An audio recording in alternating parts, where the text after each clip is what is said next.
We're going to talk now about another way in which life is, unfortunately, the value of life, let's say, is undermined in our modern society, and that is euthanasia.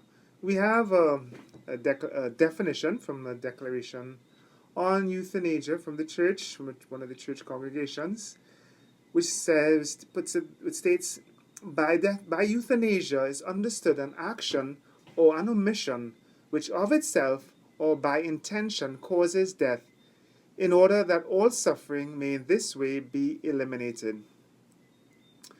There are currently two ways in which we can say euthanasia is carried out. One, which is called more properly assisted suicide. So there, the patient himself or herself administers whatever deadly, lethal, chemical that would bring about their death. And the other, which would be assisted dying, and that medically assisted dying, and there's where a doctor, we have to put that in inverted commas, actually would administers the drug to the person that will cause death. Okay, so those are the two ways and those two things are legislated differently in many different countries. Okay, so the euthanasia and assisted suicide, they both involve another person. Okay, because in assisted suicide, the person administers their own drug, but that whole process is nevertheless it's carried out, let's say in a setting where it is monitored, then it's medically monitored. So it will be usually a doctor. Well, the church is very clear when in addressing the issue of euthanasia, saying that it is necessary to state firmly once more, and here I'm quoting from the church document, to firmly state once more that nothing and no one can in any way permit the killing of an innocent human being, whether a fetus or an embryo, an infant or an adult, an old person, or one suffering from an incurable disease, or a person who is dying. Right? Now, okay, the church empathizes that at times, okay, at the end of a person may be suffering quite over a long period of time, and the suffering may be intense. So the document continues saying, it may happen that by reason of a prolonged and barely tolerable pain, for deeply personal or other reasons, people may be led to believe that they can legitimately ask for death or obtain it for others. Although in these cases the guilt of the individual may be reduced or completely absent, so they are, I guess because of the pain, they aren't thinking straight. I guess that, so that's what it's saying, more or less. Although in these cases, right, they said the guilt may be completely absent, nevertheless, the error of judgment into which the conscience falls, perhaps in good faith, well, in the sense that the conscience, again, we said that this is something that is so widespread, a person may actually feel that that euthanasia can be something that is legitimate. Okay, and that would be an error of conscience. So it's interesting, the church recognizes that because of how widespread this is, the errors surrounding euthanasia, the culture in which we live that favors a kind of a quality of life ethic, okay, versus value of life, or say sacredness of life ethic. Sometimes persons' minds, their conscience is deformed by that quality of life ethic. And so that's what it means when the document says that perhaps even in good faith, but the conscience falls into error. The church is very clear about that. And it does not change the nature of this act, okay, the nature of the act, which is killing, and which will always be in itself something to be rejected. It is an intrinsic evil. Okay, so we don't want to come off, though, as we are being insensitive to the challenges and the pain and the suffering that people actually go through. So here's where the church speaks to us in a very powerful way about the meaning of suffering. So according to Christian teaching, Suffering, especially suffering during the last moments of life, has a special place in God's saving plan. In fact, it is a sharing in Christ's passion and a union with the redeeming sacrifice which he offered in obedience to the Father's will. So suffering has a redemptive value. I visited a lady recently. She was on her last, and it's amazing. She was in pain, but she had great peace. And chatting with her, she says, "Oh, Father, I'm so happy to be able to receive these sacraments because I feel that I don't have much longer." And you could see her joy. And she was saying, I believe in redemptive suffering. I asked her, "Well, how was your day? How was your night?" And she said, "Not too good, Father, but I believe in redemptive suffering." And that, when you hear that, you're like, wow, okay? It's real. That is real. Okay? Death and suffering entered the world because of sin. But through the passion of Christ, death is no longer, as St. Paul says, that who can separate us from the love of Christ? So that death for a Christian, it is a door to life, and death can be offered and becomes redeeming. Okay, so the question then arises about burdensome treatment. Okay, so that death is real, and we know that we must die, right? So we spoke about bodily integrity, totality. The mission of a doctor is precisely to try to, help that person, to bring so that to work in along with bodily integrity, so that if there's something that the natural functions, you try to help the natural functions with a view to the function of the whole, right? But there's a time in which the body is moving more towards, kind of things are just breaking down, and the efforts to sort of towards totality, to enabling or helping the natural functions you're limited. So to what extent do you keep trying, using different treatments and drugs, knowing that all of these have different side effects and some of them are painful and burdensome? Okay, so here the catechism gives us pretty clear criteria, okay, in point number 2278. It says, discontinuing medical procedures that are burdensome, dangerous, extraordinary, or disproportionate to the expected outcome can be legitimate. So use that word again, proportion. Okay, so you have to look at what the burden that is caused, the relief that you get knowing that death is imminent. It is the refusal of overzealous treatments.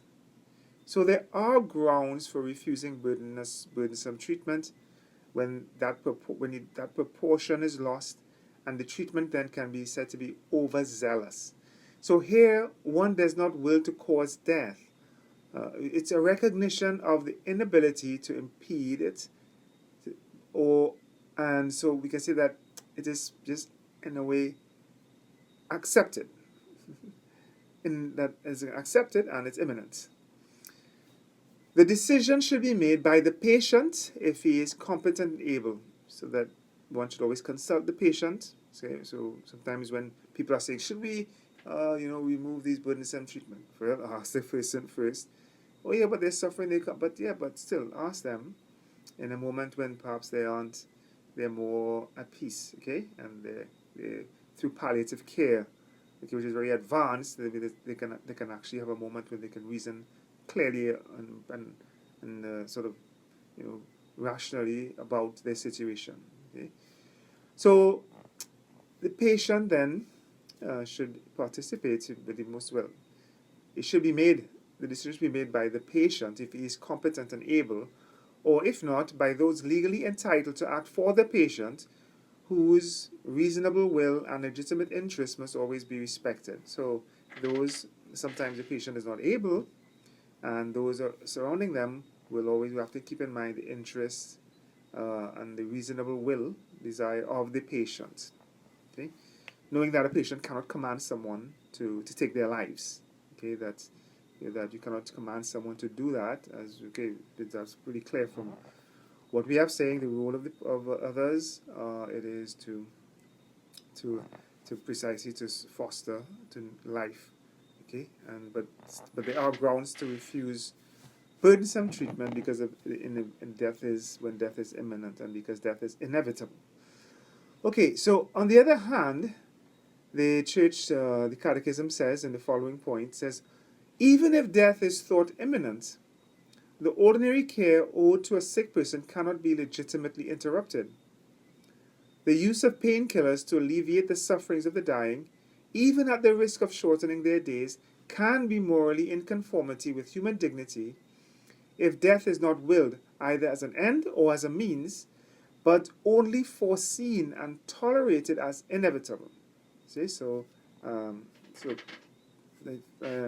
suppose you, so it's speaking here about palliative care, right?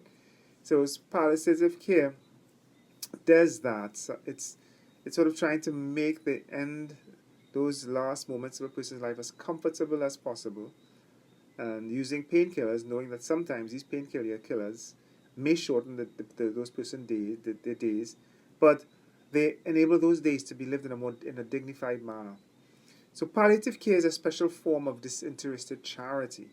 As such, it should be encouraged. Thank God that we have a palliative care unit in Trinidad that's functioning very well, and that is something that it is something that I think it's very good, and that many doctors should I think need to be educated, and people as well, about that, about palliative care as an option for themselves and their loved ones in their last days. So the slippery slope. How did we get here, where euthanasia is becoming so widespread? Uh, well, It begins with you said with just opening the door.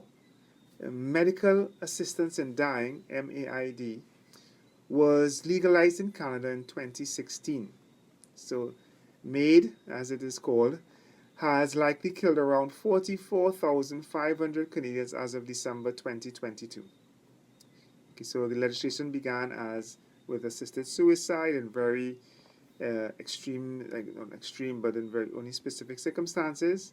But then once you open the door to assisted suicide, even though it's very restricted, it starts becoming, oh yes, if the person is suffering it, then it becomes, oh yeah, even psychological conditions or anxiety, and then it becomes now, well, the doctor can actually, it's not just suicide, but actually kill the person. So that is what happened. That's what we mean by slippery slope. And now, actual medical assistance in dying in 2022, there are already 44,500 Canadians have been killed.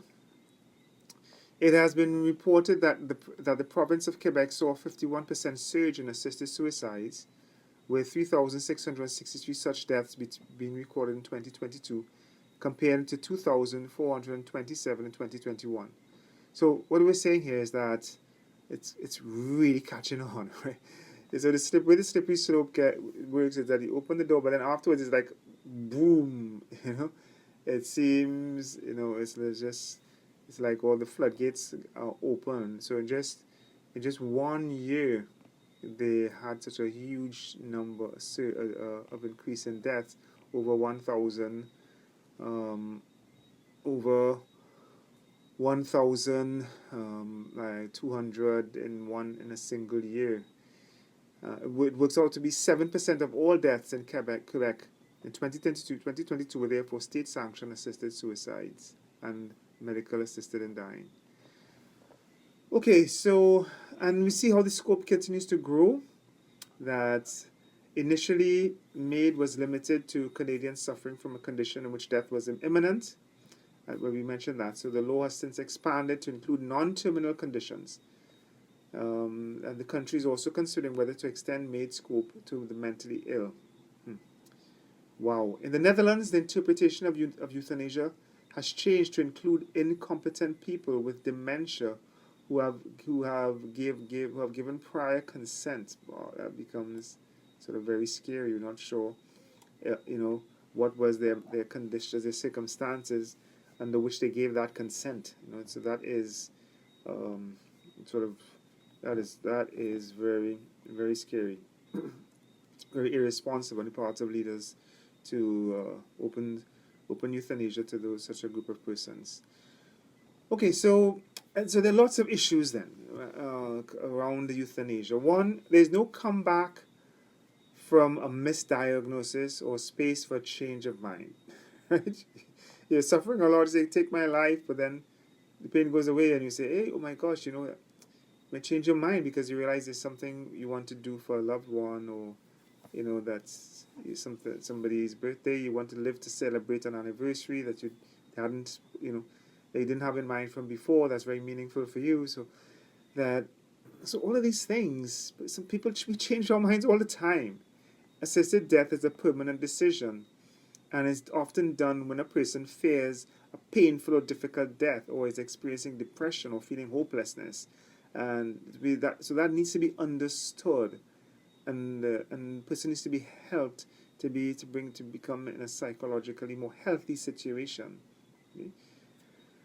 Once a person is dead, it's too late to learn that sometimes they were misdiagnosed, or they were living with a treatable condition. So gosh, I was just not too long ago speaking to someone like that. They were being treated for as though it was a cancer, and wow, very burdensome treatment. But what it turned out, it was a stomach infection, and that's all it was. So it's like, what?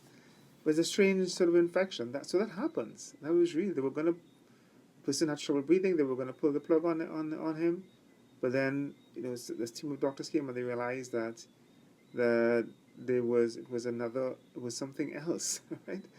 That he had cancer, but they thought that spread to the lungs. But what was affecting the lungs was something totally different. So, okay, so that's it. Sometimes you learn that there was a treatable condition. It is well known that psychiatric disorders can impair judgment.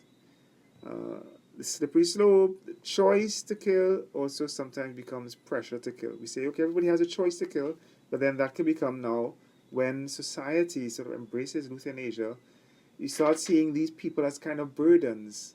Their quality of life ethic is what begins to predominate, and it's also me carrying this other person that affects my quality of life. So saying, oh, I'm giving you a choice because they're suffering, becomes now, hey, I should have part of that choice too because this person is burdensome to me. Oh boy, wow, that's scary. And so, in fact, in February 2018, less than 2 years after Canada legalized assisted death, the Delta Hospice Society, an independent charitable organization in British Columbia, was ordered by the Fraser Health Authority to provide euthanasia. So see how choice to kill becomes pressure to kill. That's the slippery slope. So as Christians, we have a lot of work here to do to restore not that sacredness of life ethic, and to sort of do away with that quality of life ethic which is destroying such an important value, which is the value of life in society. We now turn to the question of causing harm through legitimate defense. Now, private persons can rightly employ force against anyone who unjustly attacks his life or person, his property or other goods under his or her care. So, the Catechism 2265 states that very clearly. It must be observed, nevertheless, that no more injury may be inflicted on the assailant than is necessary to defeat his purpose. So the Catechism goes on to give that criteria. If, for example, the attacker can be driven off by a call for help or by inflicting a slight wound, he may not lawfully be slain.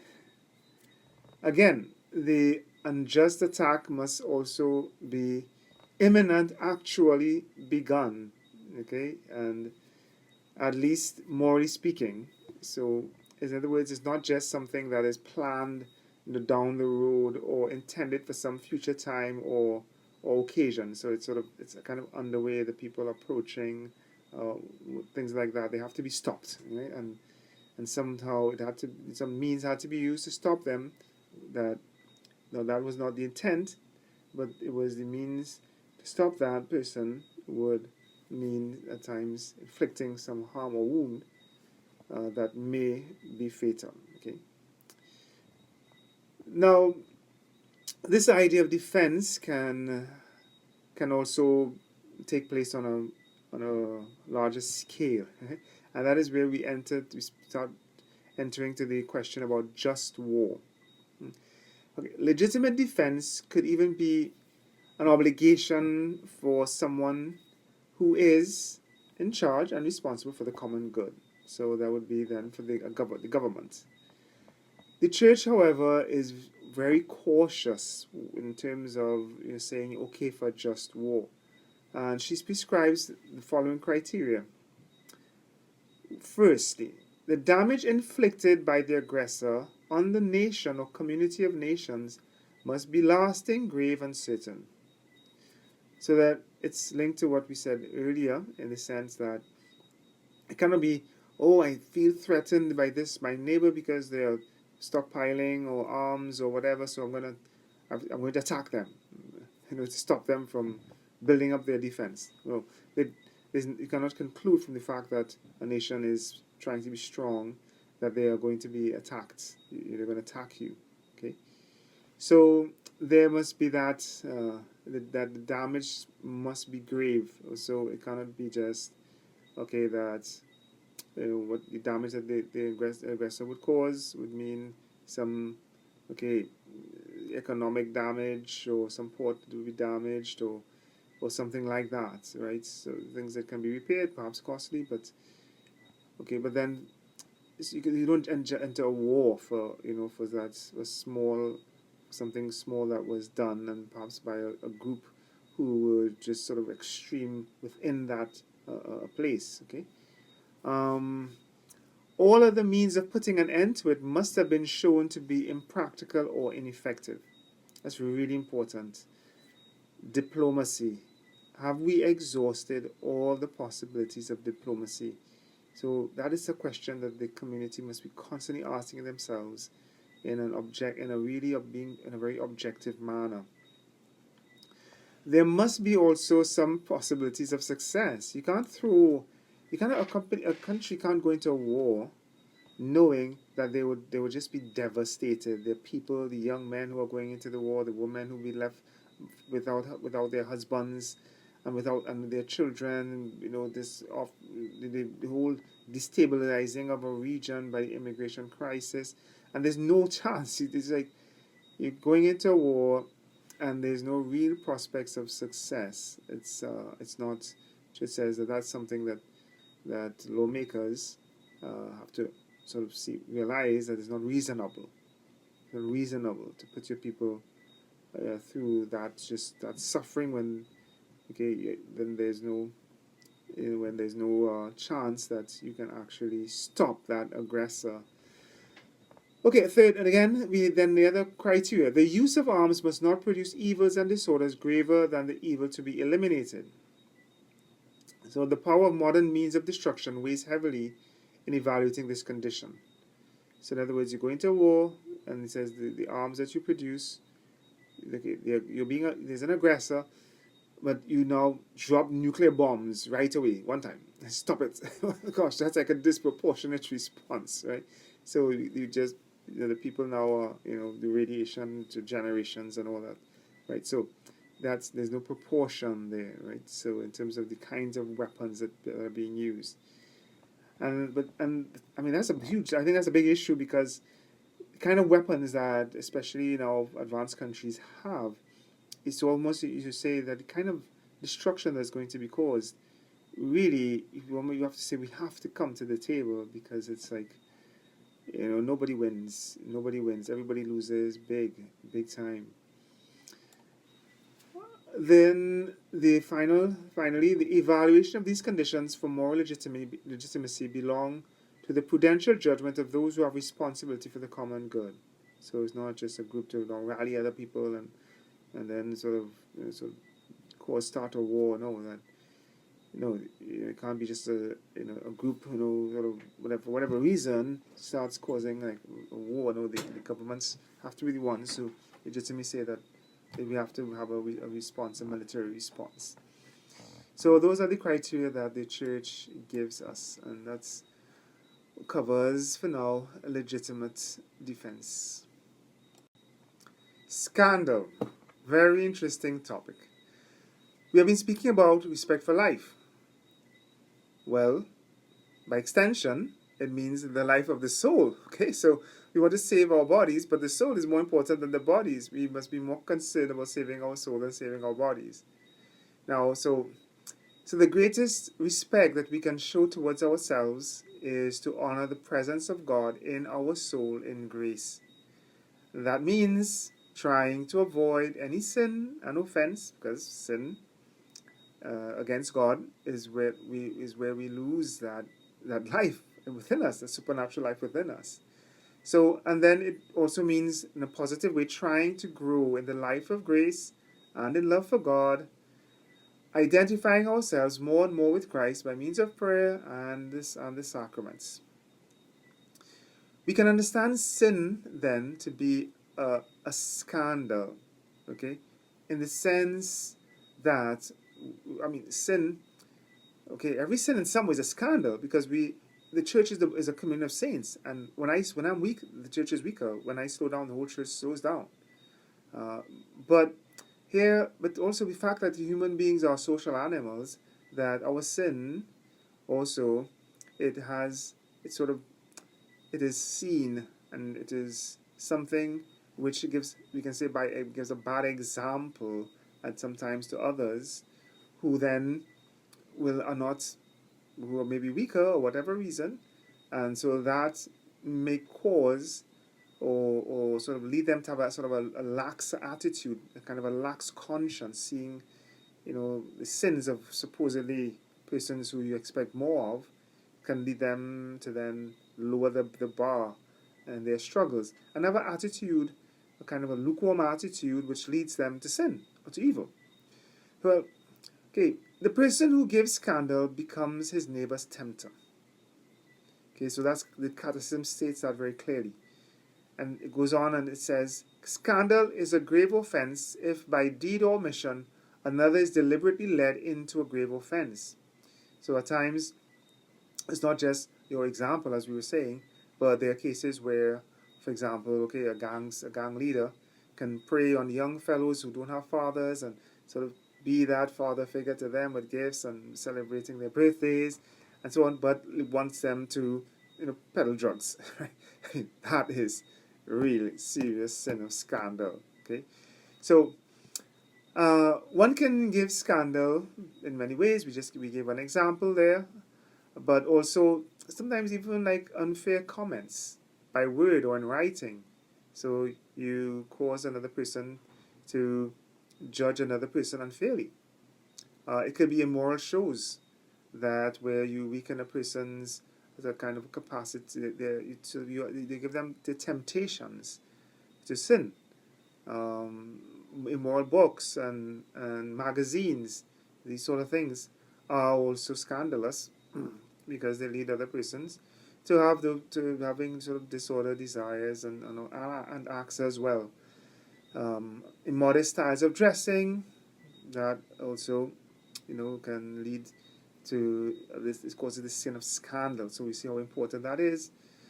That modesty on dress is important, knowing that others see us, and so that immodest dress can lead another person to then, okay, that have that awaken. It can awaken that concupiscence, which was perhaps not awakened, but is awakened, that which is a disordered desire for that pleasure, for sexual pleasure, and so that then becomes a sin of scandal. Okay, so scandal takes on a particular gravity by reason of the authority of those who cause it, or the weakness of those who are scandalized. The euthanasia, abortion, when these things are legalized, divorce, that is a particular cause of scandal.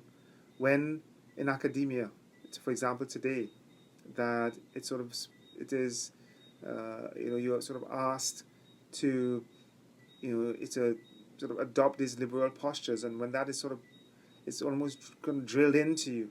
Well, these professors, these teachers, these lecturers are cause of great scandal, not giving proper criteria in terms of truth, in terms of the existence of the human soul, and leading persons into sort of an idea of a gender fluidity, euthanasia, sort of all these sort of things. A lot of these things are perpetuated in academia, and there's a great skin of scandal there. Remember the words of our Lord: "Whoever causes one of these little ones who believe in me to sin, it would be better for him to have a great millstone fastened around his neck and to be drowned in the depths of the sea." Wow, so the Lord is very strong about that, especially our little ones, and so that sin of scandal, little children need to be protected. So that sometimes a sin of scandal is not that one causes scandal, but one can be somehow, say, cooperate with the sin of scandal by failing to protect one's children. Children need protection like a bunker. Be guarded against the influences of the media, all the different agendas, so that while we love everyone, but we know that we have to protect our children, and be very strong and courageous in doing that, so that they aren't exposed to the sin of scandal. Okay, so children have to be given a certain amount of freedom, yes, but we can't be naive. As parents, we have the duty also to protect them. Those who establish laws or social structures leading to the decline of morals are guilty of the sin of scandal. To end, just a few words about organ transplants. The donation of organs for transplants can be an act of charity if the donation is fully free and gratuitous and respects the order of justice and charity. So, okay, what does that mean? It would not be in order if it would impede the carrying out of one's duties of justice, for example, towards one's own family or other higher duties of charity, so your work and so on.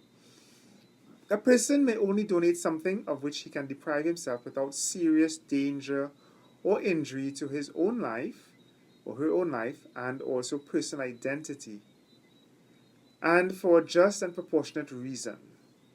It is obvious that vital organs can only be donated after death. So that those are some criteria there that explains what it means when we say respecting the order of justice and charity. The free gift of organs after death, so now we speak about after death, is legitimate and can be meritorious. The Catechism says that in point 2301 clearly. It is necessary that the donor or his representatives have given their conscious consent. So that's important. This donation, although licit in itself, can become illicit if it violates the rights and feelings of third parties to whom the care of the body is entrusted. Close relatives in the first place, but it may also include others in virtue of public or private rights. Okay, so there's a number of things there that have to be that need to be taken there into account.